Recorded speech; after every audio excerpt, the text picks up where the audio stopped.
Assalamualaikum warahmatullahi wabarakatuh. Perkenalkan, kami dari kelompok 2. Pada kesempatan kali ini, kami akan menjelaskan tentang psikologi kognitif. Berikut penjelasannya.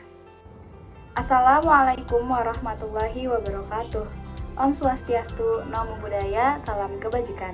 Saya Balki Sofania Agisna dari Psikologi Umum kelas PI 21A dengan NIM 06035211010. Kali ini kita sudah memasuki pada materi psikologi kognitif.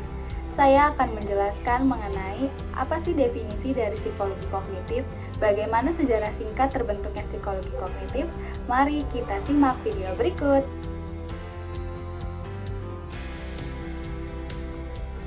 Baiklah, masuk pada definisi dari psikologi kognitif. Psikologi kognitif ialah satu cabang dari psikologi dengan pendekatan kognitif sebagai untuk memahami perilaku manusia. Psikologi kognitif ini mempelajari tentang perkara manusia untuk menerima, mempersepsi, mempelajari, menalar, mengingat, dan berpikir tentang suatu informasi, atau singkatnya studi ilmiah mengenai proses-proses mental atau aktivitas pikiran. Sebenarnya proses mental ini yang bagaimana sih? Yang pertama, yaitu untuk memperoleh informasi. Yang kedua, setelah itu informasi akan direpresentasikan dan ditransformasikan sebagai pengetahuan. Nah, yang ketiga, pengetahuan ini akan disimpan dan akan dimunculkan kembali. Dan yang terakhir, pengetahuan itu diperuntukkan untuk mengarahkan sikap dan perilaku. Contohnya adalah sikap dan perilaku kita terhadap norma dan aturan. Baiklah, di sini saya akan menjelaskan mengenai sejarah psikologi kognitif. Berawal dari masa Plato dan Aristoteles. Plato berpendapat bahwa manusia memperoleh ilmu dengan perkara menalar secara logis. Arus ini bisa dikatakan sebagai rasionalis. Sedangkan Aristoteles berpendapat bahwa manusia memperoleh ilmunya melewati bukti-bukti empiris atau disebut sebagai arus empiris. Kemudian ada seorang filsuf Jerman bernama Immanuel Kant. Ia berpendapat bahwa empiris maupun rasionalisme ini harus mampu bersinergi untuk membuktikan ilmu. Kemudian ada tokoh dari Wilhelm Wundt. Ini adalah tokoh yang pertama sebagai untuk membuka laboratorium psikologi yang pertama. Beliau berpendapat bahwa dalam mempelajari babak perpindahan informasi ataupun berpikir, maka informasi tersebut harus dibagi dalam struktur berpikir yang semakin kecil. Kemudian ada tokoh dari William James. Ia melontarkan argumen tentang atensi, kesadaran, serta persepsi. James ini menggunakan pendekatan informasi yang menekankan pada gejala psikologis pada kehidupan sehari-hari. Nah, ini tentang struktur ingatan maupun proses ingatannya. Kemudian masuk kepada pendekatan behaviorisme dari B.F. Skinner. B.F. Skinner ini mencetuskan bahwa semua tingkah laku manusia sebagai upaya untuk bisa memperoleh bahasa. Bahkan penyelesaian masalah mampu diterangkan dengan pengaturan selang stimulus dan respon untuk melewati hadiah serta hukuman. Jadi bisa disimpulkan bahwa psikologi kognitif ini lahirnya psikologi kognitif ini karena adanya banyak hasil tulisan tentang bahasa, perhatian, pembentukan konsep, serta pemecahan masalah. Perkenalkan, nama saya Shiva Sasikirana dengan nomor NIM 060352108 akan mempresentasikan tentang Edward J. Stallman. Beliau merupakan seorang psikolog Amerika Serikat yang mengemukakan teori psikologi positif. Beliau lahir pada 14 April 1886 dan wafat pada 19 November 1959. Beliau terkenal karena behaviorisme kognitif, penelitian tentang peta kognitif, teori pembelajaran laten, dan konsep variabel interveni. Teori behaviorisme operasional didasarkan kepada pernyataan bahwa tingkah laku manusia secara keseluruhan disebut tingkah laku molar. Tujuan dari tingkah laku terletak pada tingkah laku molekular. Dengan demikian, Tolman tidak menyetujui pendapat Watson yang menekankan pentingnya tingkah laku molekular atau refleks. Kontribusi beliau bagi psikologi. Tolman mungkin paling terkenal karena pekerjaan dengan tikus dan labirin. Teori tentang pembelajaran laten menunjukkan bahwa pembelajaran terjadi bahwa jika ada penguatan yang ditawarkan. Konsep Tolman tentang pembelajaran laten dan peta kognitif membantu membuka jalan bagi munculnya psikologi kognitif. Assalamualaikum warahmatullahi wabarakatuh. Saya Balki Sofania Gisna dari kelompok 2 PI21A dengan NIM 0603521010. Di sini saya akan menjelaskan mengenai teori dari Vygotsky. Sebelumnya saya akan menjelaskan mengenai latar belakang dari Vygotsky. Mari simak video berikut. Lev Vygotsky. Ia lahir di sebuah kota Orsha, Rusia pada 17 November 1896. Ia lahir dari keluarga kelas menengah keturunan Yahudi. Setelah menyelesaikan pendidikannya di gimnasium, Vygotsky ini memperoleh beasiswa untuk studi hukumnya di Universitas Negeri Moskow. Namun perhatian dari pemuda yang bersemangat, penuh rasa ingin tahu ini meluas ke bidang lain sepertinya psikologi, kritik seni, filsafat, sastra, bahkan kedokteran. Jadi menurut Brunner, bahwa Vygotsky ini bukan hanya seorang ahli psikologi, tetapi ia juga merupakan teoritis kebudayaan.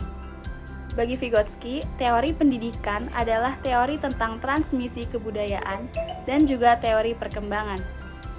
Setelah ia meninggal di usia yang masih cukup muda, yaitu usia 38 tahun, di tahun 1934 akibat menderita penyakit TBC, barulah seluruh ide dan teorinya ini diterima oleh pemerintah dan tetap dianut dan dipelajari oleh mahasiswanya. Kepopulerannya dalam meletakkan dasar tentang psikologi ini atau teori perkembangan ini telah banyak mempengaruhi pendidikan di Rusia, yang kemudian teorinya ini berkembang dan dikenal luas di seluruh dunia. Nah, berkat karyanya yang luar biasa ini di bidang psikologi, bangsa Rusianya menjuluki ia sebagai Mozartnya psikologi. Di sini saya akan menjelaskan mengenai pemikiran-pemikiran dari Vygotsky ataupun teori-teorinya mengenai psikologi kognitif. Jadi, Vygotsky ini menghasilkan banyak teori psikologi mengenai perkembangan intelektual.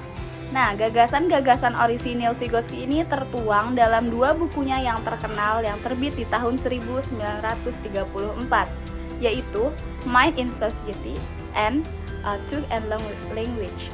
Teori-teori ini tentu menyangkut peranan interaksi sosial dan dalam perkembangan kognitif. Dan juga di sini saya akan membahas mengenai daerah perkembangan terdekat atau zone of proximal development. Yang pertama yaitu ada peranan interaksi sosial. Menurut Vygotsky, setiap individu ini berkembang dalam konteks sosial. Semua perkembangan intelektual yang mencakup makna, ingatan, pikiran, persepsi, dan kesadaran ini bergerak dari wilayah interpersonal menuju ke wilayah intrapersonal. Nah, Vygotsky ini sangat menekankan pentingnya peranan lingkungan atau peranan lingkungan kebudayaan dan interaksi sosial dalam perkembangan sifat-sifat dan tipe-tipe manusia. Interaksi sosial ini memacu terbentuknya ide baru dan memperkaya perkembangan intelektual. Konsep ini oleh Vygotsky dinamakan pemagangan kognitif. Pemagangan kognitif ini mengacu pada proses di mana seseorang yang sedang belajar tahap demi tahap memperoleh keahliannya ini melalui interaksinya dengan pakar. Pakar ini bisa kepada teman sebaya, orang dewasa, atau orang yang memang dianggap lebih ahli pada atau menguasai pada suatu permasalahan tersebut. Menurut Vygotsky, setiap individu ini akan melewati dua tingkat atau level dalam proses belajar, yaitu yang pertama pada level sosial. Maksudnya, yaitu individu ini akan melakukan kolaborasi dengan orang lain, dan yang kedua ada level individual, yaitu setiap individu ini akan melakukan proses internalisasi. Kemudian internalisasi ini maksudnya yaitu proses transformasi tindakan eksternal atau perilaku menjadi kerja psikologis internal atau proses. Nah, yang kedua ada zone of proximal development. Menurut Vygotsky, ia mengemukakan konsep tentang zone of proximal development yang dapat diartikan sebagai daerah perkembangan terdekat atau DPT. Nah, menurutnya perkembangan kemampuan seseorang dapat dibedakan ke dalam 2 tingkat, yaitu yang pertama ada tingkat perkembangan aktual dan yang kedua ada tingkat perkembangan potensial. Maksud dari tingkat perkembangan aktual ini tampak dari kemampuan seseorang untuk menyelesaikan tugas-tugas atau memecahkan masalah itu secara mandiri maksudnya. Sedangkan tingkat perkembangan potensial ini kemampuan seseorang untuk menyelesaikan tugas ataupun masalahnya ketika di bawah bimbingan orang dewasa atau ketika ia berkolaborasi dengan teman sebaya yang lebih kompeten. Zone of proximal development adalah jarak antara taraf perkembangan aktual seperti yang nampak dalam pemecahan masalah secara mandiri dan tingkat perkembangan potensial seperti yang ditunjukkan dalam pemecahan masalah di bawah bimbingan orang dewasa atau dengan bekerja sama dengan teman sebaya yang dianggap lebih mampu. Dalam definisi di atas, taraf perkembangan aktual bisa dikatakan sebagai batas bawah, sedangkan taraf perkembangan potensial merupakan batas atasnya. Mungkin itu saja latar belakang dan teori maupun pemikiran dari psikologi kognitif tokoh Vygotsky. Kurang lebihnya mohon maaf. Wassalamualaikum warahmatullahi wabarakatuh. Assalamualaikum warahmatullahi wabarakatuh. Saya Alif Anita. Di sini saya akan menjelaskan tentang psikologi kognitif menurut Jean Piaget. Biografi Jean Piaget. Jean Piaget lahir pada tanggal 9 Agustus 1896 dan wafat pada tanggal 16 September 1980. Ia adalah seorang filsuf, ilmuwan, dan psikolog perkembangan Swiss yang terkenal karena hasil penelitiannya tentang anak-anak dan teori perkembangan kognitifnya. Piaget menjabat sebagai profesor psikologi di Universitas Geneva dari 1929 hingga 1980 dan ia paling terkenal karena menyusun kembali teori isi perkembangan kognitif ke dalam serangkaian tahap menjadi 4 tahap perkembangan yang lebih kurang sama dengan 1. Masa infansi, 2. prasekolah, 3. anak-anak, dan 4. remaja. Masing-masing tahap ini dicirikan oleh struktur kognitif umum yang memengaruhi semua pemikiran si anak. Selanjutnya, Piaget mengajukan teori bahwa pemikiran atau proses kognitif anak-anak yang lebih kecil pada dasarnya berbeda dengan orang-orang dewasa. Belakangan, ia mengajukan teori global tentang tahap-tahap perkembangan yang menyatakan bahwa setiap orang memperlihatkan pola-pola kognisi umum yang khas dalam setiap tahap perkembangannya.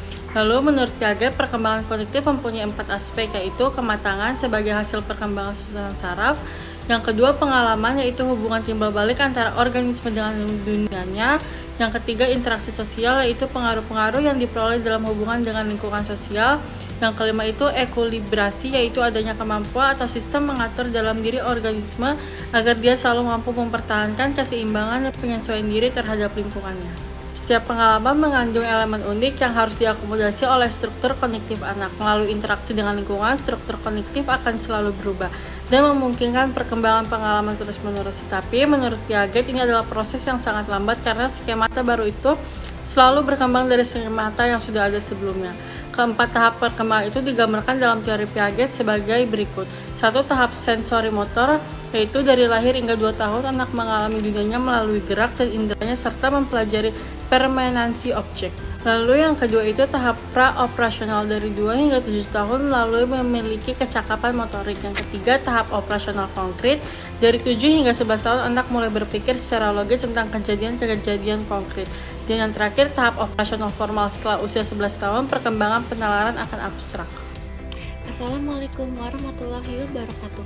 Saya Oleni Asra akan menjelaskan tokoh psikologi kognitif yaitu Jerome Seymour Brenner.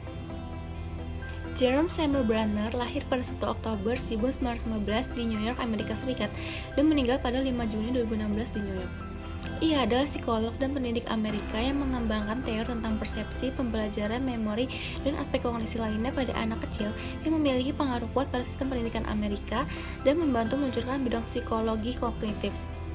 Brenner menerima gelar PhD di Harvard. Setelah itu, ia menjabat sebagai ahli perang psikologis untuk Angkatan Darat Amerika Serikat setelah Perang Dunia Kedua.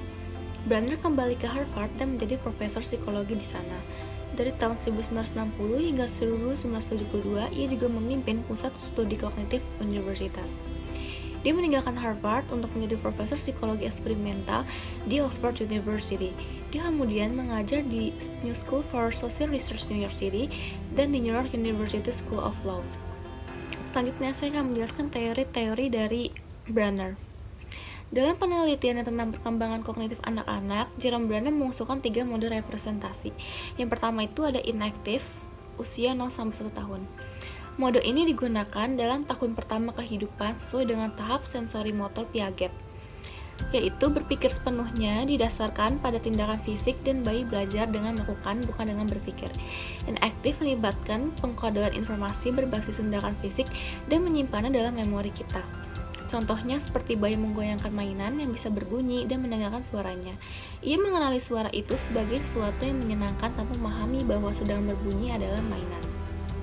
Yang kedua itu tahap ikonik 1-6 tahun, yaitu informasi disimpan sebagai gambar sensorik atau ikon, biasanya yang visual seperti gambar dan dalam pikiran.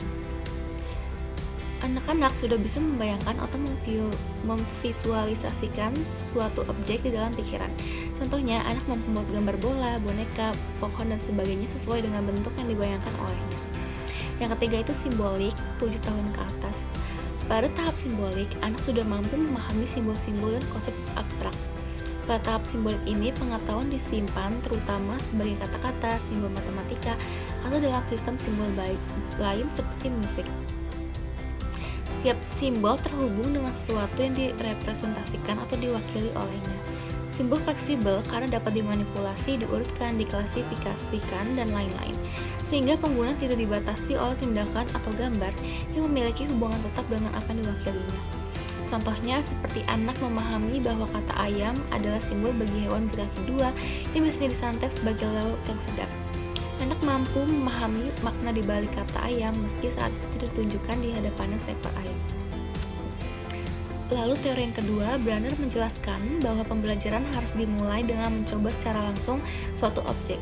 Ia menekankan pentingnya pengalaman terhadap pembelajaran. Mencoba atau mengalami sesuatu akan mendorong terjadinya discovery learning. Discovery learning adalah konsep dijelaskan oleh Brunner bahwa proses belajar akan lebih bermakna jika seseorang didukung untuk menemukan sendiri informasi, bukan diberikan oleh orang lain. Konsep ini bukan mengatakan bahwa individu harus benar-benar menemukan suatu informasi yang baru, melainkan menekankan agar individu mampu mencapai pemahaman dengan penalarannya sendiri. Terdapat 2 tipe discovery learning, yaitu yang pertama ada unstructured discovery, yaitu timbul dalam setting alami yang mana siswa membangun pemahaman mereka sendiri seperti seorang ilmuwan yang melakukan penemuan unik dalam proyek penelitian. Yang kedua itu ada guided discovery. Guided discovery terjadi dengan cara guru memberikan gambar tentang tujuan belajar yang ingin dicapai. Guru menyusun informasi itu sedemikian rupa sehingga polanya bisa ditemukan, kemudian guru membimbing siswa mencapai tujuan. Selanjutnya saya akan menjelaskan kontribusi Brunner pada psikologi. Studi Brunner membantu memperkenalkan konsep Jean Piaget tentang tahap perkembangan kognisi ke dalam kelas. Bukunya banyak diterjemahkan. The Process of Education merupakan stimulus yang kuat bagi gerakan reformasi kurikulum pada masa itu. Kontribusi terkemuka psikolog Brunner yang dibuat kepada studi persepsi, pengamatan, dan pendidikan. Assalamualaikum warahmatullahi wabarakatuh.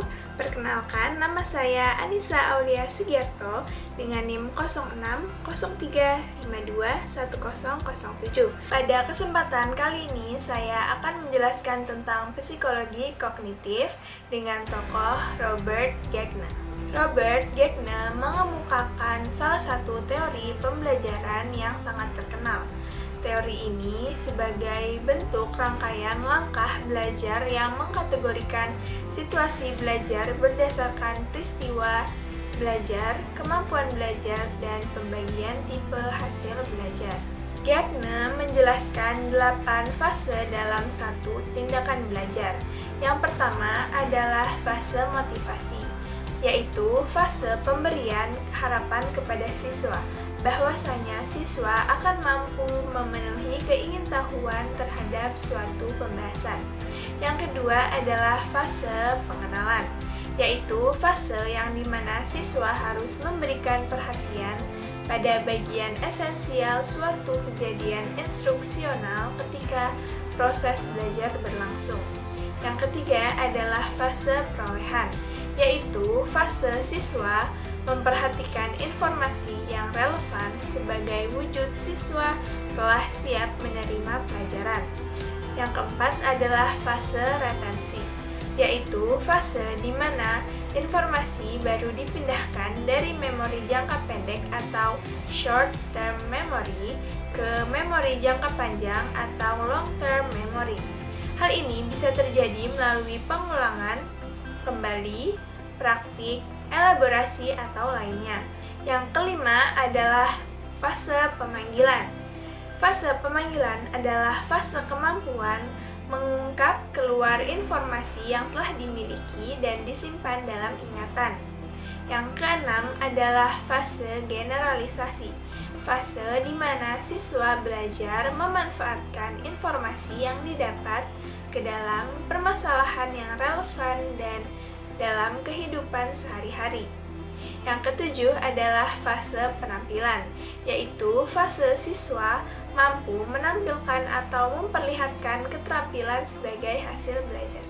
Dan fase yang terakhir adalah fase umpan balik. Siswa memperoleh umpan balik mengenai penampilan mereka sebagai bentuk evaluasi terhadap kemampuan yang dimiliki siswa. Pembelajaran itu sendiri hendaknya mampu memunculkan peristiwa belajar dan proses kognitif sehingga pembelajaran dapat berlangsung dengan baik. Salah satu teori pembelajaran yang dapat diterapkan adalah teori Robert Gagne yang dikenal dengan model 9 Instructional Events atau 9 langkah pembelajaran.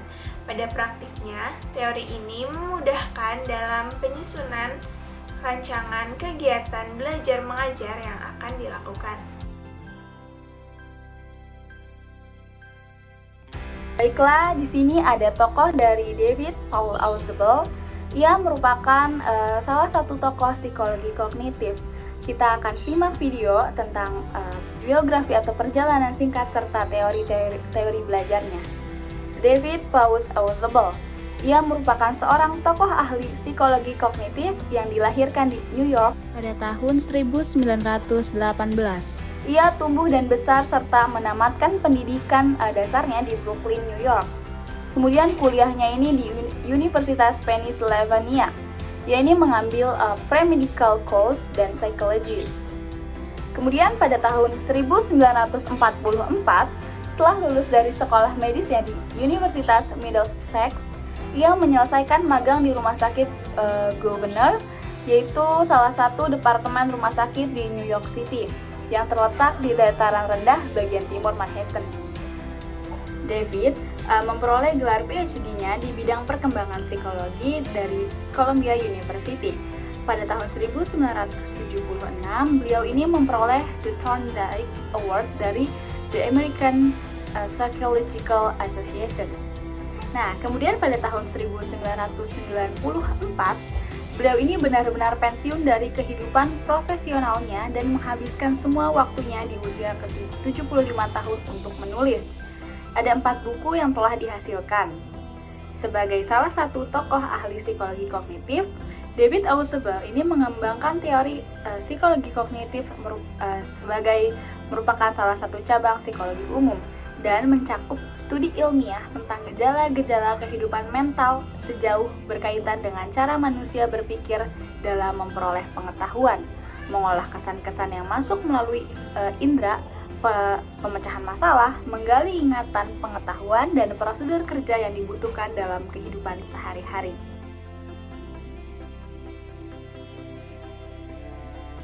Nah, di sini kita memasuki pada teori belajar menurut Ausubel. Ausubel ini memberi penekanan pada belajar bermakna. Maksudnya, jadi menurut Ausubel ini belajar dapat diklasifikasikan ke dalam 2 dimensi. Dimensi yang pertama, yaitu berhubungan dengan cara informasi atau materi pelajaran yang disajikan pada siswa melalui penerimaan atau penemuan. Nah, yang kedua, itu menyangkut cara bagaimana siswa dapat mengaitkan informasi itu pada struktur kognitif yang telah ada. Yang itu meliputi fakta, konsep, dan generalisasi yang telah dipelajari dan diingat oleh siswa. Jadi pada tingkat pertama dalam belajar, informasi ini dapat dikomunikasikan pada siswa dalam bentuk belajar penemuan yang mengharuskan siswa ini untuk menemukan sendiri, baik sebagian maupun keseluruhan materi yang akan diajarkan. Nah, dalam tingkat kedua, siswa ini menghubungkan atau mengaitkan informasi itu pada pengetahuan yang telah dimilikinya. Nah, dalam hal ini terjadi belajar yang dinamakan belajar bermakna. Akan tetapi, siswa itu dapat juga hanya mencoba-coba menghafalkan informasi baru itu tanpa menghubungkan dengan pengetahuan yang sudah ada dalam struktur kognitifnya yang ada dalam dirinya sendiri. Nah, ini dinamakan dalam teori atau belajar hafalan. Mungkin itu saja yang bisa saya sampaikan tentang teori kognitif dari tokoh David Ausubel. Kurang lebihnya mohon maaf. Wassalamualaikum warahmatullahi wabarakatuh. Assalamualaikum warahmatullahi wabarakatuh. Saya Alif Manandita. Di sini saya akan menjelaskan tentang psikologi kognitif dalam pandangan Leon Festinger. Biografi Leon Festinger. Leon Festinger lahir pada tanggal 8 Mei 1919 dan ia meninggal pada tanggal 11 Februari 1989. Leon Festinger lahir di New York City dan kemudian melanjutkan untuk mendapatkan gelar Bachelor of Science dari City College of New York pada tahun 1939. Pada tahun 1942, ia menyelesaikan gelar PhD dalam psikologi dari Iowa State University, di mana ia belajar dengan psikolog mendapatkan gelar Bachelor of Science dari City College of New York pada tahun 1939. Pada tahun 1942, ia menyelesaikan gelar PhD dalam psikologi dari Iowa State University, di mana ia belajar dengan psikolog sosial terkemuka yaitu Kurt Lewin. Teori disonansi kognitif. Leon Festinger mungkin paling dikenal karena teori disonansi kognitif. Menurut teori ini, orang mengalami ketegangan atau ketidaknyamanan ketika keyakinan mereka tidak sesuai perilaku mereka. Orang-orang cenderung mencari konsistensi dalam keyakinan dan persepsi mereka. Yang kedua, psikolog Leon Festinger mengusulkan teori disonansi kognitif berpusat pada bagaimana orang mencoba untuk mencapai konsistensi internal. Dia menyarankan bahwa orang memiliki kebutuhan batin untuk memastikan bahwa keyakinan dan perilaku mereka konsisten. Keyakinan tidak konsisten atau bertentangan menyebabkan ketidakharmonisan yang orang berusaha untuk menghindarinya. Lalu ada teori proses perbandingan sosial. Proses perbandingan sosial melibatkan orang-orang datang untuk mengenal diri mereka sendiri dengan mengevaluasi mereka sikap sendiri, kemampuan dan keyakinan dibandingkan dengan orang lain. Dalam kebanyakan kasus, kami mencoba untuk membandingkan diri kita dengan orang-orang dalam kelompok sebaya kami atau dengan siapa kita adalah sama. Yang kedua, ada dua jenis perbandingan sosial, yaitu perbandingan sosial ke atas adalah ketika kita membandingkan diri kita dengan orang-orang yang kami percaya lebih baik dari kita. Perbandingan sosial ke bawah adalah ketika kita membandingkan diri mereka dengan orang lain yang lebih buruk dari diri kita sendiri. Assalamualaikum warahmatullahi wabarakatuh. Perkenalkan, saya Anissa Aulia Sugiarto dengan NIM 0603521007. Pada kesempatan kali ini, saya akan menjelaskan tentang psikologi kognitif dengan tokoh George Armitage Miller. George Armitage Miller lahir pada tanggal 3 Februari 1920 di Charleston, Amerika Serikat. George Miller merupakan tokoh psikologi kognitif yang mendapatkan gelar master dari University of Alabama dengan jurusan Bahasa Inggris dan Wicara pada tahun 1941. Selama di sana, ia juga belajar tentang psikologi dan sempat mengajar mata kuliah pengantar psikologi, meski ia tidak pernah secara formal mempelajarinya. George Miller memiliki gagasan teoritis yang penting untuk psikologi kognitif, yaitu kapasitas memori jangka pendek. Pada tahun 1956, Miller mempresentasikan gagasan bahwa memori jangka pendek hanya bisa menampung 5-9 potongan informasi, di mana sepotong memori adalah setiap unit yang berarti. Sebuah potong memori bisa merujuk ke angka, kata-kata, posisi catur, atau wajah orang. Dampak teori George Miller terhadap psikologi. Yang pertama adalah memimpin untuk mengembangkan dan memvalidasi tes psikometri untuk mempelajari memori dan proses kognitif lainnya. Yang kedua adalah memungkinkan untuk menyamaratakan gagasan bahwa penting untuk membatasi jumlah elemen yang disajikan kepada seseorang ketika kita ingin mempertahankan info tertentu. Tokoh psikologi kognitif selanjutnya yaitu Ulrich Neisser. Ulrich Gustav Neisser lahir pada 8 Desember 1928 di Kiel, Jerman dan meninggal pada 17 Februari 2012. Ia adalah seorang psikolog Jerman Amerika yang membantu menyalakan revolusi kognitif dalam psikologi. Dia disebut sebagai Bapak Psikologi Kognitif karena dia mempresentasikan teori kognitif terpadu pertama pada tahun 1967. Penelitian Neisser berpusat pada persepsi, memori, pembelajaran, dan kecerdasan manusia, dan dia menyatakan bahwa tujuannya adalah untuk mendorong psikologi ke arah yang benar. Neisser memperoleh gelar sarjana summa cum laude dari Universitas Harvard, gelar master di Swarthmore College, dan gelar doktor dari Departemen Hubungan Sosial. Dia kemudian mengajar di Universitas Brandeis dan Emory sebelum memantapkan dirinya di Cornell. Selanjutnya saya akan menjelaskan teori dari Ulrich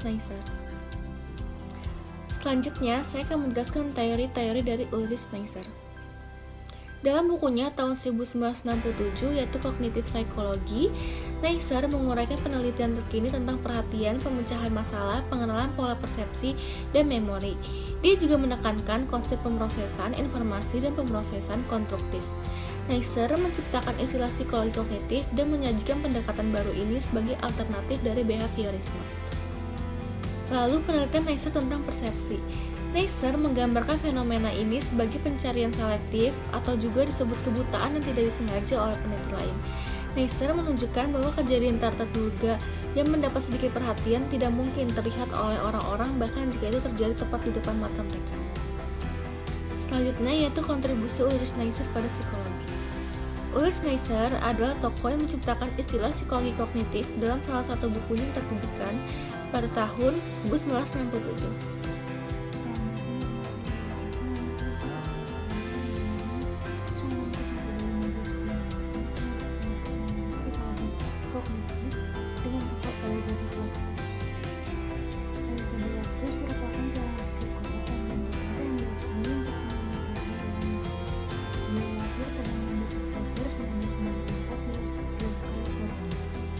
Beliau merupakan lulusan Universitas California pada tahun 1996 dengan gelar sarjana dalam bidang matematika dan psikologi. Lalu beliau melanjutkan pendidikannya hingga memperoleh gelar PhD pada tahun 1930. Berikut saya akan menjelaskan tentang teori yang beliau keluarkan. Menurut Dr. Elizabeth Randus dari Universitas Washington, bisa diketahui proses komunikasi sederhana sebagaimana disebutkan dalam lazim transmisi atau paradigma transmisi. Dalam komunikasi, pengiriman dan penerima pesan berusaha memperjuangkan tercapainya kesamaan ide antara komunikator dan komunikan. Nyatanya persamaan ide itu tidak pernah benar-benar tercapai, sebab hubungan antara ide dan kata-kata itu masih menyertakan ketidakpastian dalam proses komunikasi. Loftus menyimpulkan bahwa jawaban dari pertanyaan yang diajukan segera setelah seseorang menyaksikan suatu kejadian akan sangat mempengaruhi jawaban atas pertanyaan yang diajukan beberapa waktu kemudian. Di sini ia menawarkan the alternating hypothesis tentang ingatan, the malleability of memory. Manusia melakukan sebuah fenomena yang mengejutkan dan menjengkelkan. Artinya, ingatan kita atas suatu kejadian di masa silam tidak sama persis dengan kejadian yang sebenarnya kita alami.